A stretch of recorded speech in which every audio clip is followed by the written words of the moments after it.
मंगलवार को लोकसभा में पीएम मोदी ने भाषण दिया। पीएम के 2.5 घंटे के भाषण में विपक्ष लगातार उन पर हावी रहा। यही तस्वीर बुधवार को राज्यसभा में भी देखने को मिली। पीएम मोदी ने राज्यसभा में भाषण देना शुरू किया तो इससे पहले कांग्रेस की तरफ से मल्लिकार्जुन खड़गे को बोलने की मांग की गई, जिसे राज्यसभा के सभापति ने नहीं माना, जिससे नाराज विपक्षी सदस्यों ने सदन के अंदर नारे लगाए।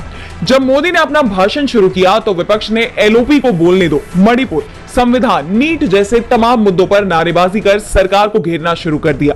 बाद में पूरे विपक्ष ने पीएम के भाषण का बहिष्कार करते हुए राज्यसभा से वॉकआउट कर दिया। इसके बावजूद पीएम ने अपना भाषण जारी रखा। वॉकआउट के बाद मल्लिकार्जुन खड़गे और सोनिया गांधी ने साझा बयान जारी किया। उन्होंने वॉकआउट की वजह बताते हुए पीएम के भाषण का विरोध जताया। खड़गे ने कहा कि पीएम संविधान को लेकर झूठ बोल रहे थे। मेरा सिर्फ इतना ही पूछना था कि संविधान विरोधी कौन है? बीजेपी और आरएसएस संविधान विरोधी हैं।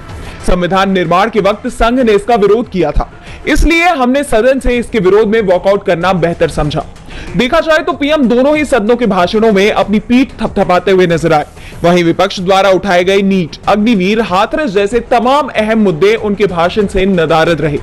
इससे ऐसा लगता है कि पीएम विपक्ष के विरोध के बावजूद इन तमाम मुद्दों को लेकर गंभीर नहीं है। संसद में नेता विपक्ष राहुल गांधी ने हाल ही में एक बयान दिया था, जिसके विरोध में बीजेपी कार्यकर्ता अहमदाबाद में कांग्रेस कार्यालय राजीव भवन के बाहर जुटे।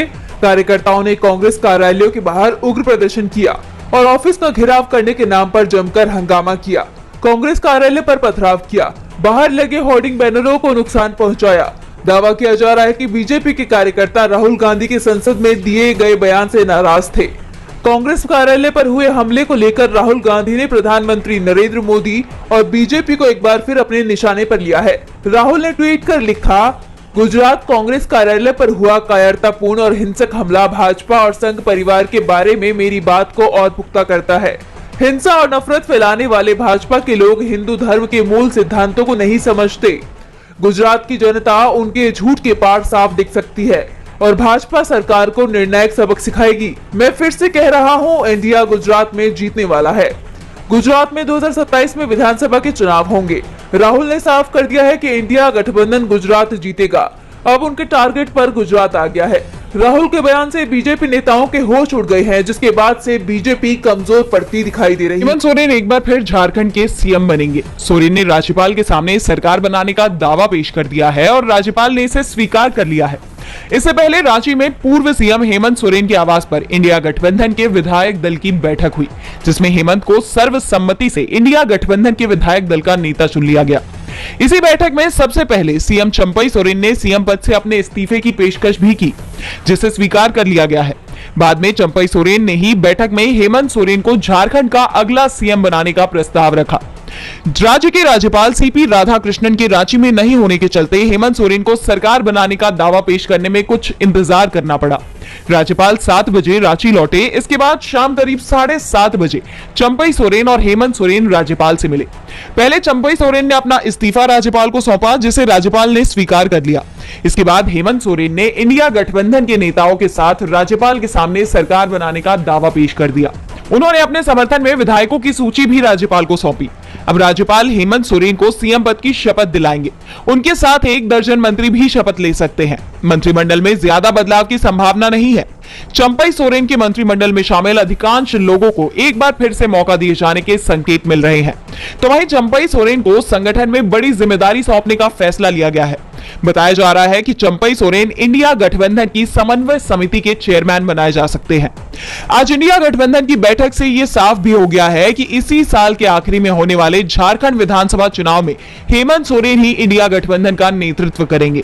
यानी बीजेपी जो इस कोशिश में थी कि विधानसभा चुनाव में उसका सामना हेमंत सोरेन से ना हो, उसकी ये कोशिश फेल हो गई। महाराष्ट्र में विधान परिषद चुनाव में इस बार बीजेपी मुश्किल में फंस गई है।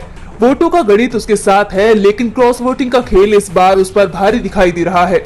बीजेपी गठबंधन महायुति के कई विधायक महाविकास आघाड़ी के पक्ष में वोट देने की तैयारी कर रहे हैं और इसी के चलते एमवीए की तरफ से एक उम्मीदवार अतिरिक्त उतार दिया गया है।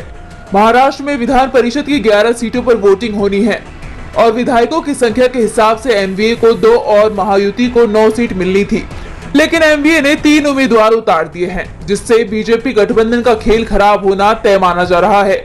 उद्धव ठाकरे के अपने करीबी मिलिंद नार्वेकर ने महायुति के सभी समीकरण बिगाड़ दिए हैं। इसे लेकर उद्धव ठाकरे ने कहा कि हमारे तीनों उम्मीदवार जीतेंगे, हमारे वोट फिक्स हैं। अभी हम अपने समीकरण को सार्वजनिक करने की जरूरत नहीं समझ रहे हैं। हम कैसे जीत दर्ज करेंगे अभी उसे बताने की जरूरत नहीं है। जरूरत सिर्फ संख्या बल की है जो हमारे पास है। ठाकरे ने साफ कर दिया है कि 2022 में जैसा बीजेपी ने एमवीए के साथ किया था वैसा ही इस बार एमवीए बीजेपी के साथ करेगा। दरअसल 2022 में जब एमएलसी चुनाव हुए थे तो बीजेपी ने अपना एक अतिरिक्त उम्मीदवार उतार दिया था। बाद में क्रॉस वोटिंग के चलते बीजेपी ने अपना उम्मीदवार जिता भी लिया, जबकि एमवीए का एक उम्मीदवार चुनाव हार गया था। और इस बार ठाकरे ने साफ कर दिया है कि हम 2 साल पुराना बदला लेंगे। अब दावा तो यहाँ तक किया जा रहा है कि जिस तरह से 2 साल पहले बीजेपी ने शिवसेना को तोड़ा था वैसा ही इस बार बीजेपी और उसके सहयोगियों के साथ भी हो सकता है। बिहार में धड़ धड़ पुल गिर रहे हैं। रोज किसी न किसी पुल के गिरने की खबर सामने आ रही है। सिर्फ 13 दिन में 7 पुल गिर चुके हैं। एक तरफ नीतीश कुमार पुल गिरने की घटना पर जांच के आदेश दे रहे थे तो दूसरी तरफ पुल गिरने की खबरें आ रही थी। पिछले 24 घंटे में एक के बाद एक 2 पुल गिर गए। सबसे पहले बुधवार सुबह 5 बजे के करीब सीवान में गंडकी नदी पर बना पुल ढह गया। पुल का एक पिलर नदी में धंस गया, जिस कारण से यह पुल गिरकर टूट गया और मलबा नदी में समा गया। स्थानीय लोगों का मानना है कि बारिश के चलते गंडकी नदी अपने उफान पर है। पानी का बहाव तेज होने की वजह से पुल का एक हिस्सा धंस गया। रखरखाव नहीं होने के चलते पुल की हालत पहले से ही जर्जर थी। प्रशासन से कई बार शिकायत की गई थी लेकिन कोई ध्यान नहीं दिया गया था, जिस कारण से पानी के तेज बहाव को यह सह नहीं पाया। 22 जून को ग्रामीणों ने पुल की खराब हालत को लेकर विरोध प्रदर्शन भी किया था। इसके बाद पुल की मरम्मत का काम भी शुरू हुआ, लेकिन मरम्मत होने से पहले ही पुल ढह गया। वहीं इस घटना के कुछ ही समय बाद खबर आई कि पुल छपरा में भी गिरा है। इस घटना के बाद पुल की गुणवत्ता पर सवाल खड़े हो रहे हैं। लोगों का कहना है कि अंग्रेजों के जमाने के बने कई पुल अभी भी सही सलामत खड़े हैं, लेकिन नए पुल लगातार गिर रहे हैं। राष्ट्रीय जनता दल आरजेडी सुप्रीमो लालू प्रसाद यादव और उनकी पत्नी बिहार की पूर्व मुख्यमंत्री राबड़ी देवी को पटना हाई कोर्ट से बड़ी राहत मिली है। कोर्ट ने दोनों के खिलाफ दर्ज एफआईआर को रद्द कर दिया है। ये मामला 14 साल पुराना है। दोनों नेताओं पर आरोप है कि 2010 के विधानसभा चुनाव के दौरान वो वोटिंग बूथ के प्रतिबंधित क्षेत्र में अपनी गाड़ी से गए। इसे चुनावी आचार संहिता का उल्लंघन बताया गया।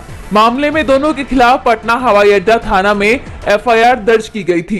केस में निचली अदालत ने आईपीसी की धारा 188 और जनप्रतिनिधि कानून की धारा 131 में मामला दर्ज कर समन भेजा था, लेकिन बाद में एचसी ने इस मामले में निचली अदालत की कार्यवाही पर रोक लगा दी थी और मंगलवार को मामले में सुनवाई करते हुए हाईकोर्ट ने लालू व राबड़ी देवी को बड़ी राहत देते हुए एफआईआर रद्द कर दी है। लालू के वकील का दावा था कि दर्ज एफआईआर में लगाई गई धाराएं गलत हैं, उनके खिलाफ कोई मामला नहीं बनता है।